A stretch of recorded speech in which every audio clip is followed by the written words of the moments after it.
Los aprendizajes y el conocimiento forman parte de la construcción de la identidad. El libro en el Perú sigue siendo un lujo.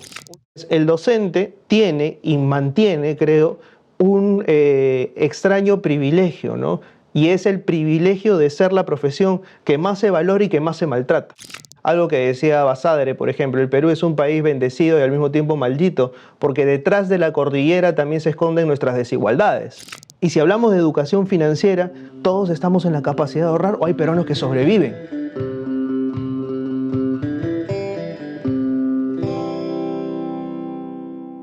Hola, ¿qué tal? Soy Gianfranco Ereña, creador de contenido cultural, docente. Es curioso, pero ambas profesiones tienen exactamente el mismo tiempo de ejecución, 12 años. Llevo 12 años siendo profesor y 12 años creando contenido.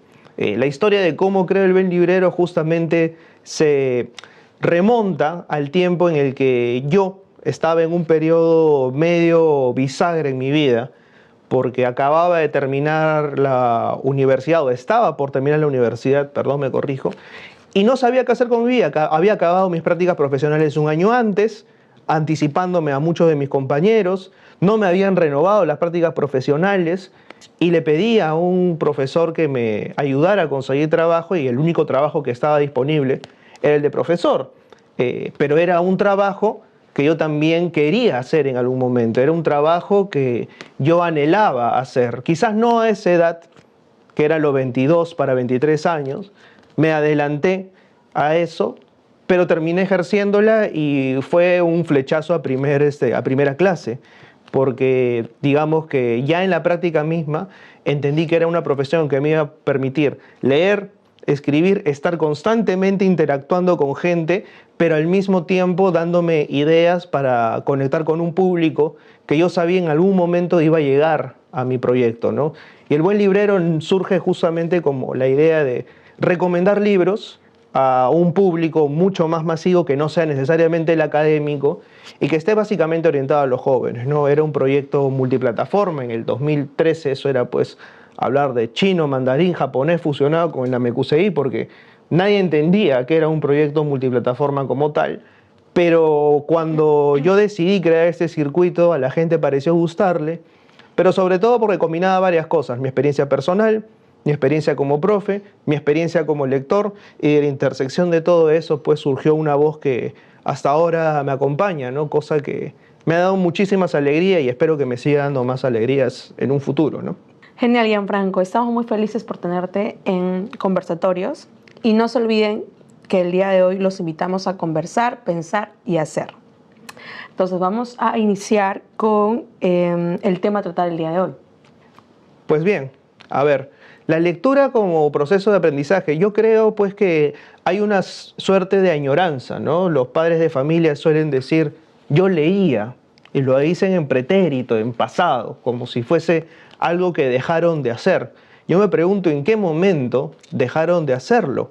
Si es que acaso lo ven como algo nostálgico o como algo glorioso, o por qué cuando más bien sus hijos terminan virando hacia la lectura, ven esto como un proceso sospechoso al que no conviene someterlos tanto. Porque claro, todo bien cuando el niño aprende mi mamá me mima, pero ¿qué pasa si empieza a leer libros que cuestionan aquellas creencias que ellos tuvieron o tienen en el presente? Pues entonces, para mí la lectura es un constante aprendizaje. Cuando la gente me pregunta, Gianfranco, ¿qué libro le recomiendas a mi hijo leer? Yo lo primero que pregunto es, ¿sobre qué le gustaría saber? Porque creo que la lectura parte enteramente de la curiosidad. Borges decía justamente que no se puede obligar a nadie a leer o a ser lector, porque no se puede obligar a nadie a ser feliz. La lectura es justamente el placer por el descubrimiento y en sí es el placer por el conocimiento. Uno nunca va a terminar de leer todo lo que quisiera leer en su vida. Mucha gente entra a mi casa, ve en biblioteca y dice, ¿has leído todos los libros de tu biblioteca? Por supuesto que no, es una pregunta cliché. A veces ya los miro con mala cara y terminan huyendo, pero eso es otro tema. El punto es que cuando me preguntan si es que he leído todos los libros, hay una idea de que todos los libros que están dentro de tu biblioteca tienen que ser inmediatamente leídos. No necesariamente.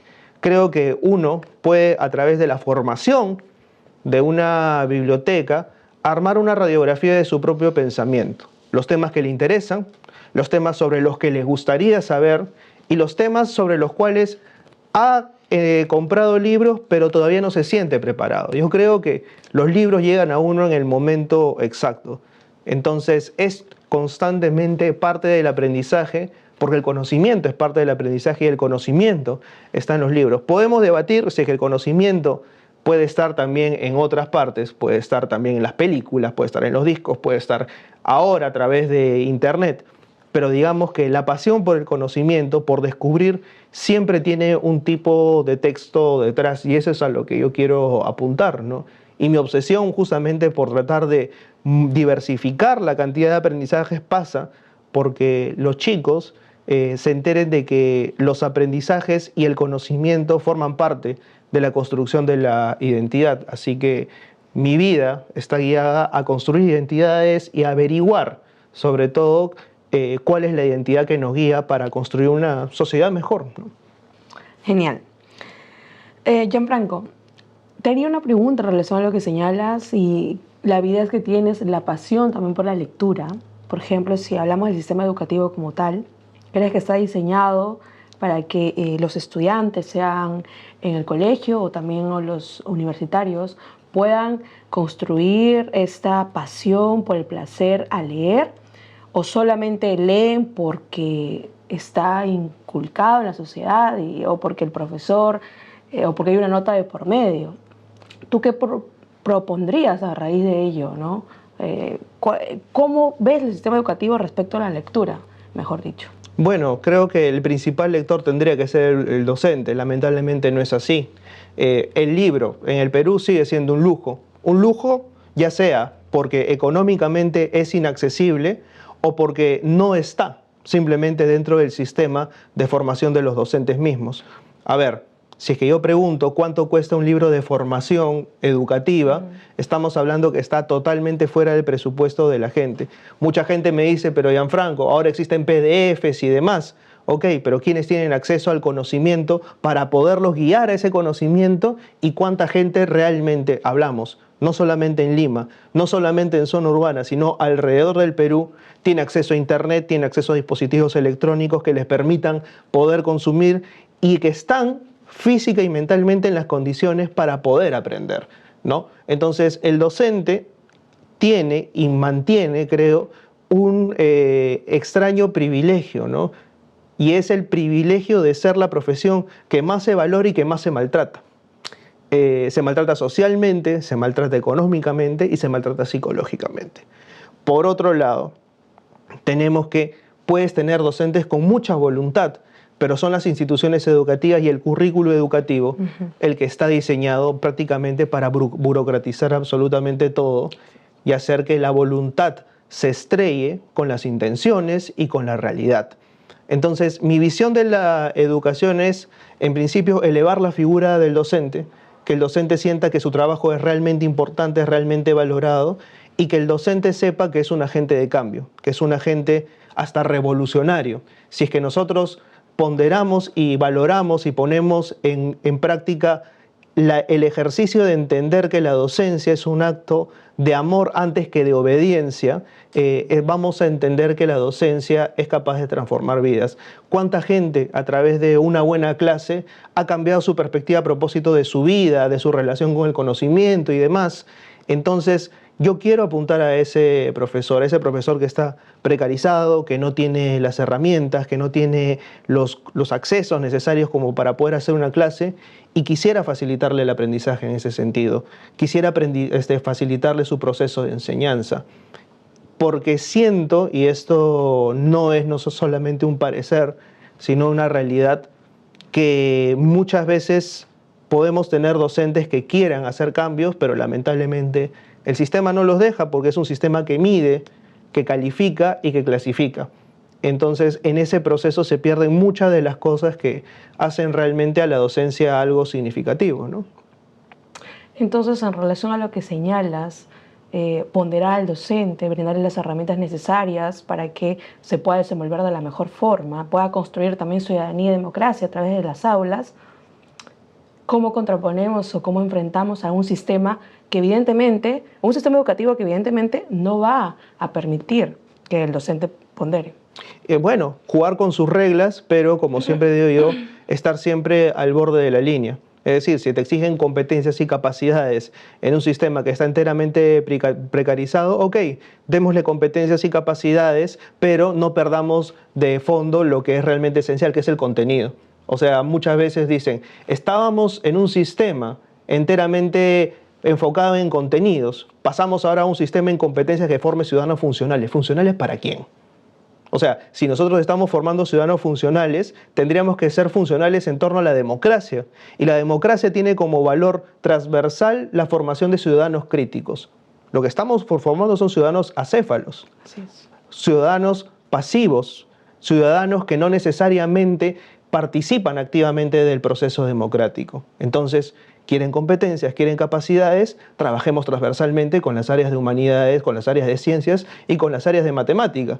De esa manera vamos a lograr formar ciudadanos que piensen la ciencia, que piensen la matemática, que piensen las ciencias sociales de acuerdo a su entorno. Y una forma es justamente el aprendizaje basado en proyectos, porque el aprendizaje basado en proyectos va a permitir que el estudiante pueda generar autonomía, porque uno investiga a propósito de un tema que le gusta o que le genera curiosidad, va a desarrollar una propuesta personal y argumentativa en torno a la respuesta que tiene esa situación y va a poder trabajar en comunidad. La única manera que nosotros tenemos para poder enfrentar a la sociedad es el trabajo en comunidad.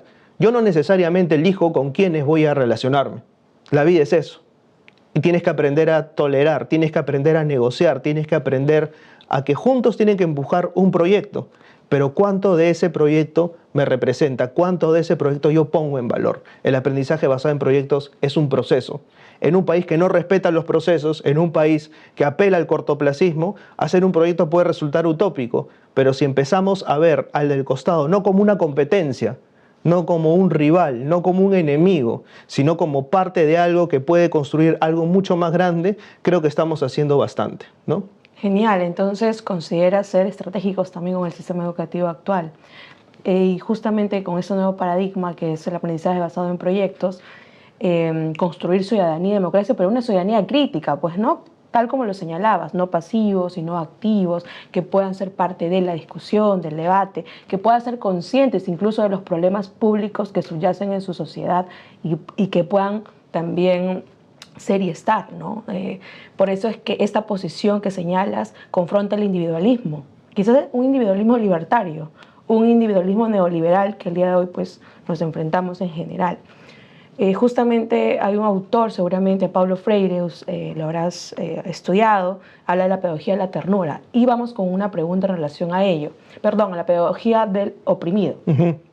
Y Paulo Freire, como muchos decolonialistas, sea Buenaventura Sousa, sea Quijano, señalaban justamente en relación a que existen clases sociales y que entre ellas, evidentemente, hay una clase social que no le va a llegar, no le va a permitir o no le va a llegar este aprendizaje en general bajo este sistema educativo. ¿Qué propondrías en relación a ello, ¿no? Si sabemos que existe un centralismo basado en Lima y también existe en general la provincia misma de nuestro estado peruano, donde el sistema educativo aún es mucho más precario que el que nos encontramos actualmente. Bueno, yo soy bastante crítico con eso porque justamente algo que decía Basadre, por ejemplo, el Perú es un país bendecido y al mismo tiempo maldito porque detrás de la cordillera también se esconden nuestras desigualdades, ¿no? Creemos que Lima, al haber o ser básicamente el centro gubernamental, estatal, es el centro de todo, no puede reproducir su misma visión del mundo a un territorio que es desigual geográfica e identitariamente. Necesitamos que cada persona pueda poner y se sienta peruano desde la identidad que tiene a través de su comunidad o de su nacionalidad. El Perú tiene más de 200 nacionalidades, es un montón.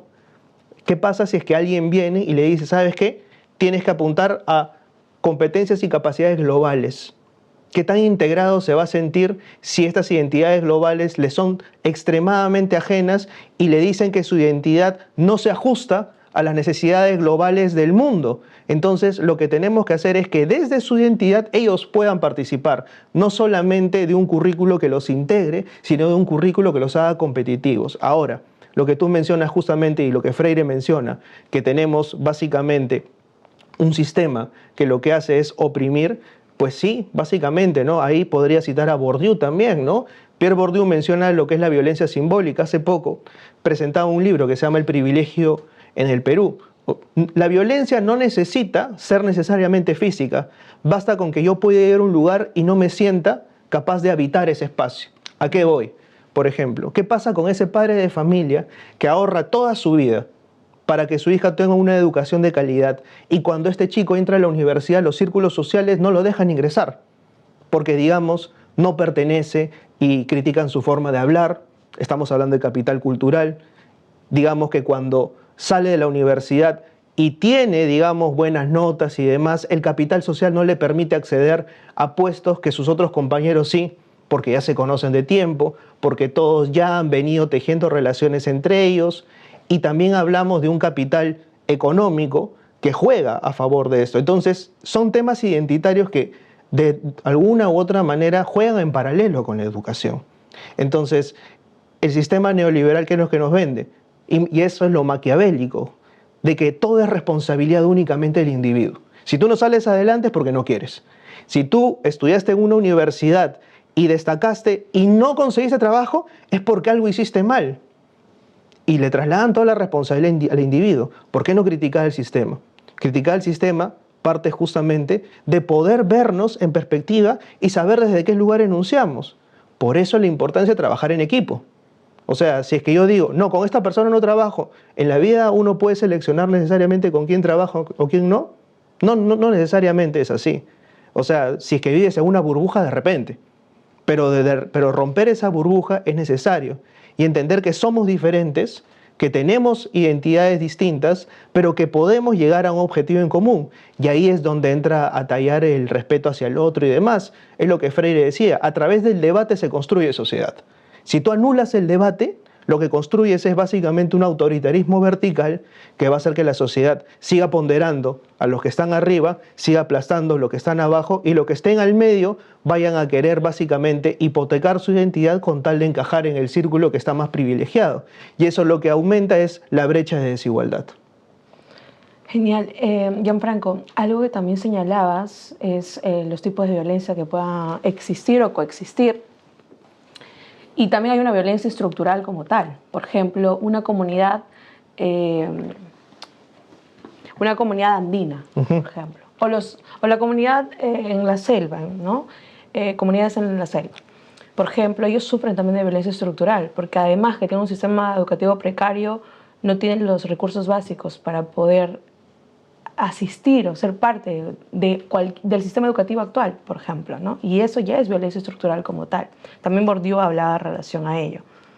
Entonces, ¿cómo podríamos nosotros, en general, o sea, el sistema educativo, ser parte de un puente a todas las clases sociales y de verdad pueda ser un cambio no solo a corto, mediano, sino a largo plazo? O sea, generar ciudadanía y democracia con, desde y para los ciudadanos. Y los ciudadanos somos todos. Sí, o sea, por ejemplo, a mí me ha tocado, por ejemplo, y hablo desde la experiencia personal y luego voy a ir al tema teórico, enseñarle a chicos de beca 18. ¿Cómo le vas a pedir a un chico que de pronto accede a una beca y que tiene que trasladarse a la capital, sobrevivir con el dinero de la beca y tiene que pagar pasajes, soportar horas de viajes de repente hasta su centro educativo?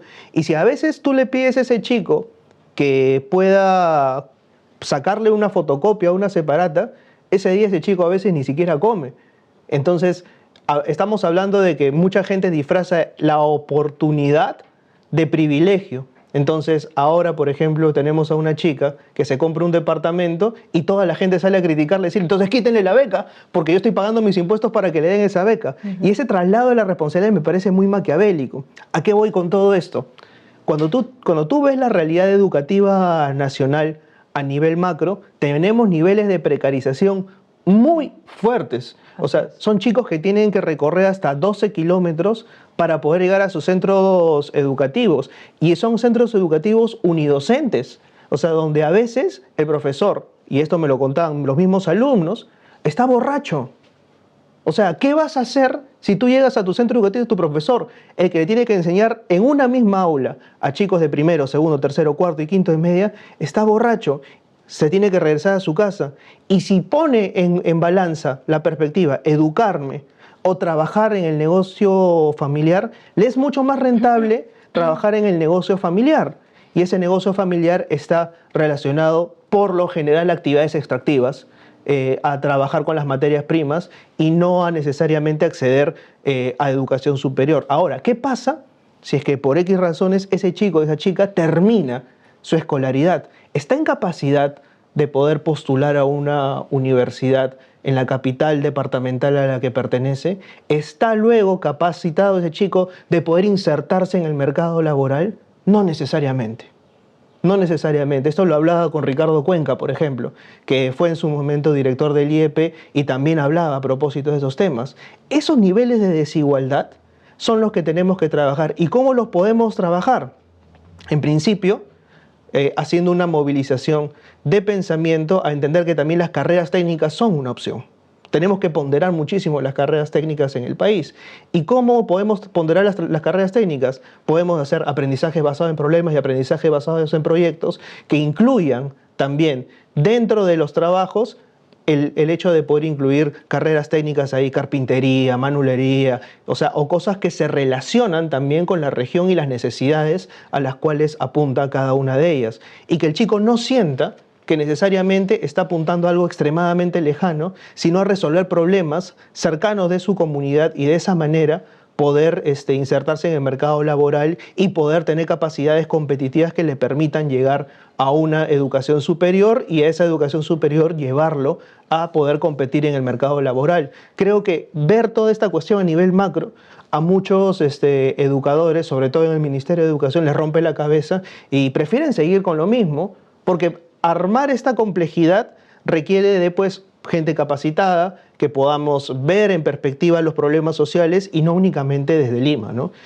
Yo siempre digo algo, ¿no? Y es algo que también dice uno de mis compañeros en uno de los tantos programas que tenemos, ¿no? Cuando nosotros importamos modelos, hablamos, por ejemplo, del modelo finlandés, pero estamos hablando de Finlandia. Finlandia es una sociedad enteramente diferente al Perú. No dice, hay que copiar el modelo japonés. Estamos hablando de Oriente, no estamos hablando de una realidad. Cuando algo cruza el Pacífico, muta. Algo pasa, mientras vas de Europa aquí a Sudamérica, que cambia. Y cuando cruza la cordillera de los Andes, cruza otra vez otro cambio. Muta otra vez. Entonces, tú no puedes importar una idea y trasladarla tal cual y ponerla aquí en el Perú como si fuese una calcomanía, sino que tienes que entender justamente cuál es la realidad nacional para poder adaptar a eso. Y creo que ese ha sido un error. A través del tiempo. En general sí, ¿no? Y aquí Jano lo señalaba, colonizamos el saber, ¿no? Exactamente. Y lo colonizamos a tal punto de que importamos ideologías, perspectivas aquí a Latam en general, a Latinoamérica, y no situamos, no conocemos la realidad nacional, no realizamos diagnósticos, no se sitúa las políticas nacionales, incluso las focalizadas. Por ejemplo, el Ministerio de Educación, ¿no? ¿Qué es lo que viene haciendo a raíz de la currícula actual?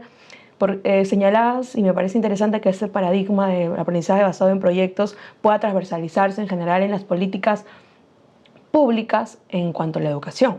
Pero el problema es que se sigue colonizando el saber. Entonces, en relación a ello, justo conversábamos en cuanto a que el sistema quiere personas funcionales, ¿no? Es decir, personas no pensantes, porque una persona pensante y crítica es disruptiva, es vanguardista, y al ser vanguardista seguramente al sistema no le conviene. Entonces, hay otro tema también que conversaba hace poco en la universidad respecto a ello, y cómo tampoco a raíz de esto no se incluye en la currícula la enseñanza, por ejemplo, de finanzas, de emprendimiento, que va mucho en relación a la competencia, a la globalización como tal, a la nueva era, por ejemplo, de la inteligencia artificial como tal. Entonces, evidentemente, pues la sociedad, en general el sistema como tal, es lo que quiere. Entonces, ¿cómo también desde donde estemos hacemos frente a ello, ¿no? qué granito de arena colocamos. Entonces ahí va el tema del aprendizaje basado en proyectos, cómo considerarías transversalizarlo, si no se puede a través del sistema educativo, ¿desde dónde? Sí, o sea, y creo que desde demoler conceptos, no hacernos preguntas relacionadas a nuestra identidad, hay que preguntarle mucho a muchos docentes, o sea, por ejemplo, ¿cuántos de ellos hablan a propósito de lo que fue el conflicto armado? No se habla. Es como una parte de la historia en la que los docentes no se quieren meter en camisa de 11 varas y básicamente ahí a donde tenemos que apuntar es a los padres de familia, porque los padres de familia son los primeros que politizan este asunto. Entonces, claro, si la opinión del docente o de lo que se plantea llegar no coincide con ellos, entonces automáticamente es forma de señalamiento político. Pero la violencia política en el país existió y no se aborda en las escuelas. La discriminación en el Perú existió o existe. Existe, pero no se habla. El clasismo, el orden jerárquico social, ¿se cuestiona en los colegios? No se cuestiona. Entonces, el invisibilizar determinados temas genera desconexión. Y cuando tú estás desconectado de la realidad, básicamente cuando te enfrentas a ella, dices, esto me enseñaron en el colegio y la realidad es esto. Encuentras un abismo entre lo que te dicen y lo que es. Entonces, mi idea es que los ciudadanos puedan criticar esto, pero al mismo tiempo puedan saber, ok, este es el problema. ¿Cómo es que desde donde estoy, puedo aportar a que esto cambie? Porque lo más fácil y sencillo es que así va a ser siempre. ¿Para qué te complicas? Yo me he complicado toda mi vida y me he ganado un montón de problemas por esto. Olvídate. O sea, a cada rato he tenido problemas, señalamientos, que piensas así, que piensas allá. Pero ahí donde un chico piense, ahí es donde nace realmente el ciudadano. El que se cuestione, oye, ¿yo hice esto alguna vez? ¿Yo he discriminado? Eso está mal, ¿no? Hay una suerte de sentido de otredad. El otro es el monstruo, yo no. O sea, es como que el racismo existe, sí, el racismo está mal. ¿Y tú eres racista? No, yo no. ¿Sí? ¿Alguna vez has discriminado a alguien? No, yo no. Sí, ¿seguro?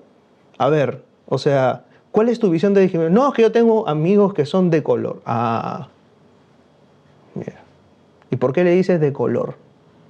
¿De qué color son? Esas preguntas son incómodas.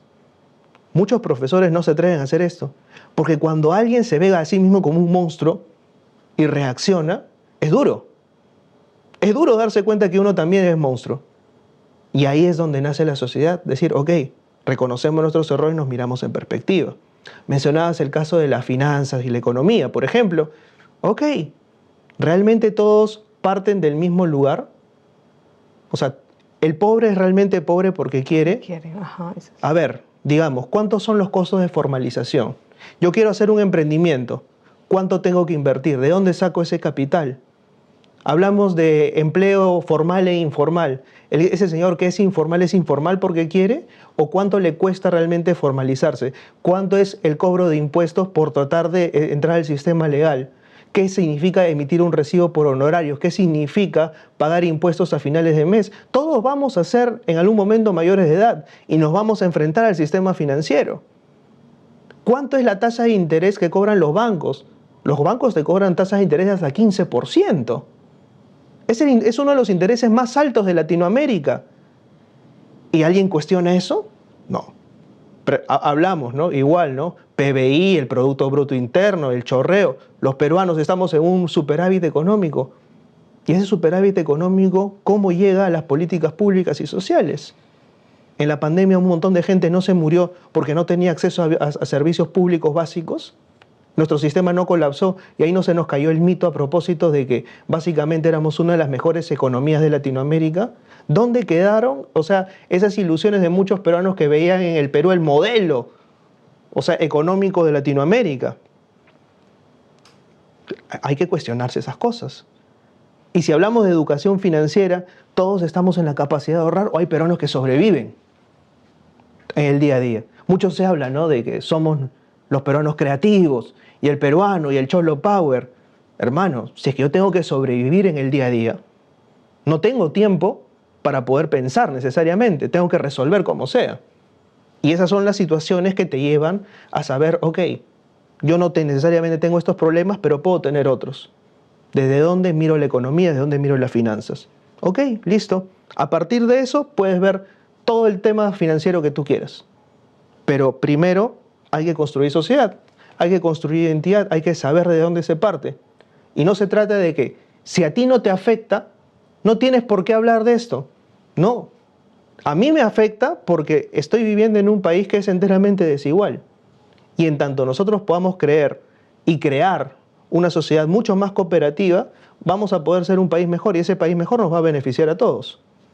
Así es, Gianfranco, justamente señalabas la importancia de cooperar, de vivir en comunidad, de ser y estar con el otro, ¿no? Y esta cuestión de criticar también a los demás, porque usualmente el peruano es así, critica, pero no se autocritica, ¿no? Exacto. Y usualmente el pensamiento crítico es lo que va a buscar también hacer una introspección, hacer una autocrítica en uno mismo. Entonces, en relación a ello, podemos ser más empáticos con el otro incluso. No solo de nosotros como ciudadanos, en la política misma, por ejemplo, actual. Justo conversábamos ahorita respecto a las políticas públicas. ¿Tú qué considerarías que las políticas públicas actuales evidentemente están mal diseñadas? Entre ellas, desde la educación, incluso cuando hablamos de la multisectorialidad, ¿no? Que la educación es un problema que todos los sectores deberían involucrarse, ¿no? Todos los sectores deberían involucrarse en el tema educativo, pero evidentemente el ente rector es el Ministerio de Educación, Minedo. ¿Qué se haría desde ahí? O sea, ¿cuál sería desde dónde empezaríamos? Ya no a nivel micro, porque cada uno de nosotros puede aportar desde donde estemos, ahora desde a nivel macro, porque a nivel macro la política estructural ya señala como tal cuáles estas políticas públicas en relación a la educación, ¿no? Que evidentemente tienen que también atacar la desigualdad, porque si no hay derechos básicos bien resueltos, no podemos también evidentemente hablar de una persona en formación ciudadana correcta. Entonces, en relación a ello, a las políticas públicas como tal, ¿cuál sería tu opinión en general? Mira, un cambio tan significativo como que cada encargado de cada biblioteca municipal sea realmente bibliotecólogo, no sea necesariamente un funcionario de la municipalidad al que básicamente le dieron el puesto porque tenían que llenar un espacio dentro de la planilla. Tiene que ser bibliotecólogo y tiene que ser un bibliotecólogo con formación. Y no solo uno, 2 o 3. Uno dirá, pero no hay presupuesto para eso, necesitamos hacer obras, ¿no? Necesitamos llenar con asfalto y demás. Ok, si tú quieres realmente hacer una política pública de educación nacional, empieza por generar que las bibliotecas sean espacios de comunidad, no depósitos. ¿Cuántos de nosotros sabemos dónde está la municipalidad, pero no sabemos dónde está la biblioteca de nuestra municipalidad? Y la biblioteca usualmente es un espacio ahí, arrimado al fondo, no necesariamente un espacio donde se construye ciudadanía. Las bibliotecas tienen que funcionar como centros culturales dentro de nuestras comunidades. Y eso es, me parecería, una política pública que debería implementarse a nivel nacional. O sea, asegurarnos de que cada municipio tiene por lo menos un espacio de formación o de centro cultural, para que de esa manera se genere un punto de encuentro. Y las bibliotecas no solamente como depósito de libros o con gente especializada para darte libros, sino lugares en los cuales se puedan hacer presentaciones artísticas y demás, y que haya realmente un involucramiento de la sociedad, porque mucha gente dice, ay, Gianfranco, pero yo no tengo plata para comprar libros. Ok, pero los libros están y son parte de la identidad de tu comunidad misma, y también de la escuela, y también de la familia. Porque cuando esos temas se tratan y se llevan a la familia, es donde se genera este efecto de post-lectura. O sea, que es que los temas se debaten, se discuten y puedes entender otros puntos de vista. Creo que con solamente ese cambio estaríamos ya logrando bastante. Y evidentemente es un plan a largo plazo. O sea, no sé qué tanto mucha gente estaría dispuesta a ceder parte de su presupuesto en realmente algo que involucre a todos los peruanos y peruanas. Siento que hay muchos intereses creados y se nos ha generado esto, ¿no? Si tú miras cómo se enseña historia del Perú, o cómo se nos ha enseñado, ¿no? Presidente obra, presidente obra, presidente obra. Entonces, ¿cuál es la idea que se te genera después? Ah, el presidente que mejor hace las cosas es el que más obras hace. Ok, pero ¿cuál es ese otro lado que no se ve? O sea, ¿qué políticas públicas realmente fueron significativas y forman lo que somos hoy? Lo que tenemos hoy es un desvencijamiento total del sentido de ciudadanía, de comunidad, y tenemos una preponderancia pues salvaje del individualismo. Y creo que cuando el individuo se cree por encima de la sociedad, tenemos los problemas que tenemos actualmente, ¿no? El no respeto hacia el otro, mucha gente se llena la boca diciendo que vuelve educación cívica. Sí, puede volver el curso de educación cívica, pero si cívicamente, en comunidad, no has creado ese sentido de pertenencia e identidad, no vas a poder ir más allá, ¿no? Evidentemente. Gianfranco, muchas gracias. Ha sido realmente muy reconfortante escucharte en relación a las ideas que tienes y cómo estos a corto, mediano plazo pueden en general transformar la realidad, ¿no? Creo que aquí nos llevamos de construir ciudadanía y democracia con el otro, bajo comunidad, ¿no? De forma horizontal. Quizás por ahí deberíamos partir para mejorar como sociedad, ¿no? Y dejar de ver yo y al individuo como el único ser y cada uno como pueda surge en esta sociedad, incluso aplastando a los demás, que al final son compatriotas, ¿no? Cómo este sentido de cooperativismo, de comunidad, puede al final beneficiar a todos en general. Efectivamente. Entonces, ese paradigma que señalas, bajo también el aprendizaje basado en proyectos, es lo que quizás no solamente nosotros o la ciudadanía en general, los políticos también, y cada punto de vista pueda generar puentes, ¿no? Porque también es importante la comunicación y dentro de a nivel micro y a nivel macro están también los partidos políticos, los tintes, en general todo pueda confluir que queremos construir ciudadanía y democracia aquí en nuestro país. Y al final eso debería ser el centro de toda conversación o todo debate, ¿no? Entonces nos quedamos con eso, nos quedamos con el hecho de que la lectura genera también identidad que hemos ido perdiendo muchos peruanos. Muchas Así gracias. que muchas gracias por ello, Gianfranco. Te voy a hacer unas últimas preguntas. ¿Tienes algún libro, artículo, autores que quizás deseas recomendar? Bueno, para los docentes, Un placer ausente, de Jorge Eslava, y Diario Educar, de Constantino Carvalho. Como propuesta para las docentes, leer a Teresa González de Fanning siempre me parece importantísimo. Hay ensayos populares que puedes encontrar ahora a 10 soles y me parecen bastante accesibles, así que volver a los básicos es interesante porque ahí están las bases, simplemente es cuestión de aterrizar y contextualizarlo a nuestro tiempo. Genial. ¿Podrías elegir 4 palabras claves para resumir este tema? Proyecto, comunidad, identidad, pertenencia.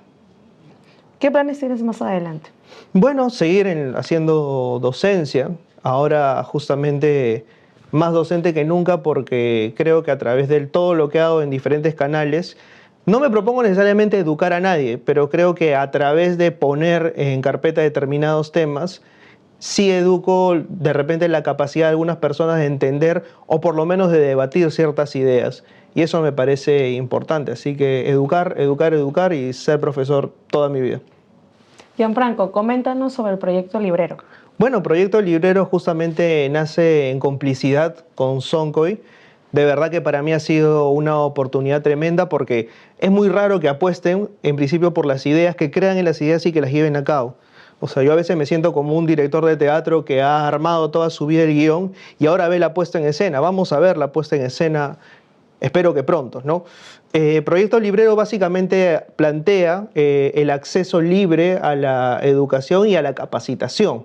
Esto quiere decir que si tenemos profesores que no necesariamente tienen el tiempo para diseñar aprendizajes significativos y tienen planes lectores que heredan básicamente de las editoriales, que les arman básicamente las pruebas y demás, me he planteado junto a Soncoy básicamente diseñar aprendizajes basados en proyectos que combinen capacidades y competencias de ciencias sociales y de comunicación, de acuerdo al Currículo Nacional de Educación Básica.